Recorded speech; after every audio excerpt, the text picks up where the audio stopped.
those aren't the guys. These are the guys. Okay, you guys ready?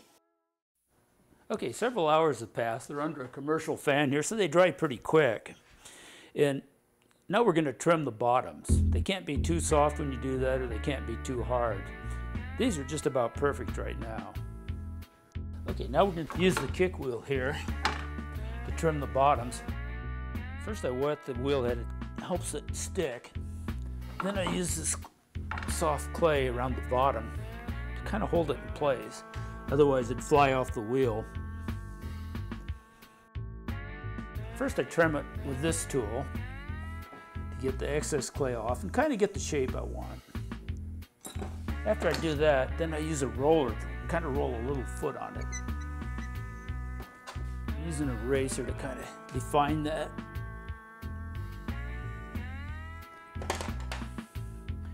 And we got a sharp edge there we don't want. It would chip if we left it. So take the sponge and round that off a little bit.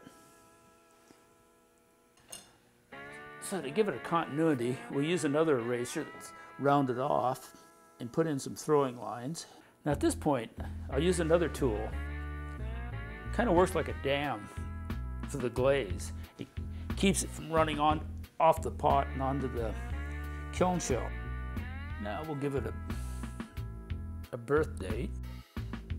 Also, being a round cup like this, you kind of got to smash one side in so the fingers will fit. So I use the handle of the roller to kind of flatten out this one side a little bit. Okay, now that we've trimmed the bottom, we're ready to put handles on. For that, we use clay that's a little bit stiffer, but it also has to be kneaded too to get the air out, because you can't put a handle on it. It's got an air bubble in it. And then you elongate it.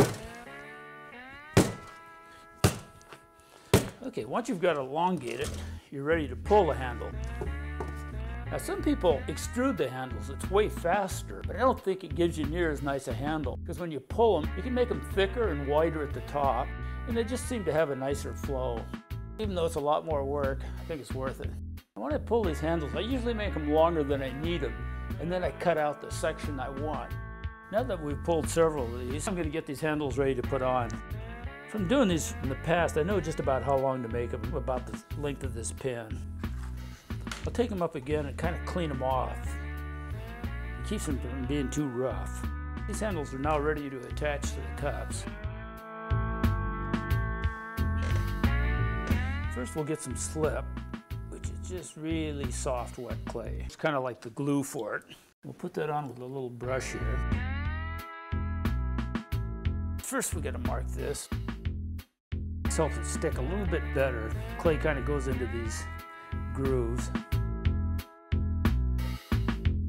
We take the handle, press it in there really hard. I want this to stay on. Attach it at the bottom. That's about what we want. Push the clay in here. Clean that up a little. I really burn this in where I put it. I want this to never come off.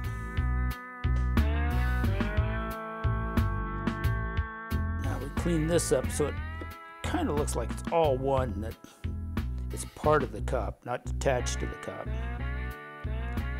They usually torque over to one side, so you usually have to straighten them. Okay, now we'll finish the handle. I use a AAA battery. Just cleans it up a little bit, gives it a little design. Clean up all the rough edges. By letting this handle stiffen a little bit, it gives you nice clean lines when you do that. You go up here, smooth this out, so you don't see where it's attached so much.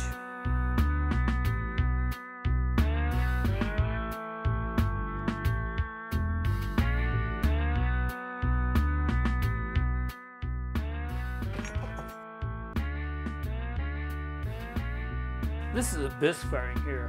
After the pots are dried, you put them into this kiln and fire them to cone 010, which is about 1600 degrees. Then after you take them out, they're ready to glaze.